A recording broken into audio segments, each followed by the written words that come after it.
এক বেসরকারি ব্যাংক কর্মীর কাছ থেকে লক্ষাধিক টাকা ছিনতাইয়ের ঘটনায় চাঞ্চল্য ছড়ালো উত্তর দিনাজপুর জেলার চাকুলিয়ার শাহপুরে। জানা গেছে, আহমেদ মুস্তাকির নামে ওই যুবক বন্ধন ব্যাংকে কাজ করেন। তার বাড়ি হেমতাবাদের সমাজপুরে। এদিন গ্রাহকদের কাছ থেকে টাকা কালেকশন করে নিয়ে আসার পথে শাহপুরের নয়াহাট এলাকায় তাকে পেছন থেকে আঘাত করে দুষ্কৃতীরা। মাথায় আঘাত লেগে সেখানেই জ্ঞান হারিয়ে ফেলে ওই যুবক।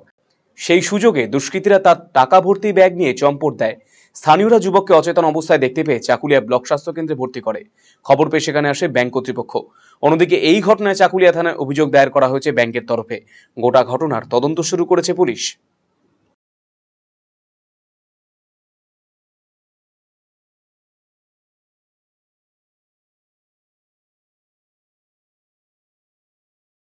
হাটখোলা শাহপুরে কালেকশন করতে গেছিলাম।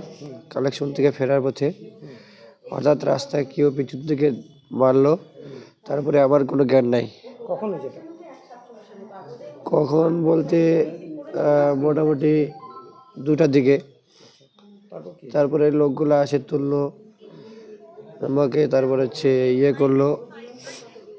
কত টাকা ছিল আপনার কাছে? সম্ভবত লাস্টে দোলের টাকাটা ছিল। লাস্টে দোলের টাকা মোটামুটি 86,000 টাকা, আর এদিকের কালেকশন ছিল কিছু, মোটামুটি সব মিলায় 1 লাখ টাকা আর কি। কি যে মারছে, মাথায় মারার সাথে সাথে আমি অজ্ঞান হয়ে পড়েছিলাম। ঠিক আছে, নিচে পড়েছিলাম।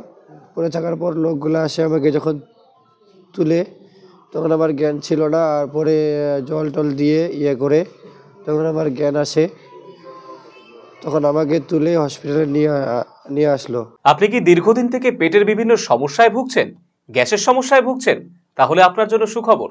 এখন থেকে প্রতি মাসের নির্দিষ্ট দিনে দিশারি হেলথ কেয়ার রায়গঞ্জ শাখায় নিয়মিত বসছেন হায়দ্রাবাদ থেকে আগত বিশিষ্ট গ্যাস্ট্রোএন্টারোলজিস্ট ডক্টর রবি কিরণ পেরুমাল্লা। ডাক্তার রবি কিরণ পেরুমাল্লাকে দেখাতে আজই যোগাযোগ করুন দিশারি হেলথ কেয়ার উকিলপাড়া রায়গঞ্জ শাখায়।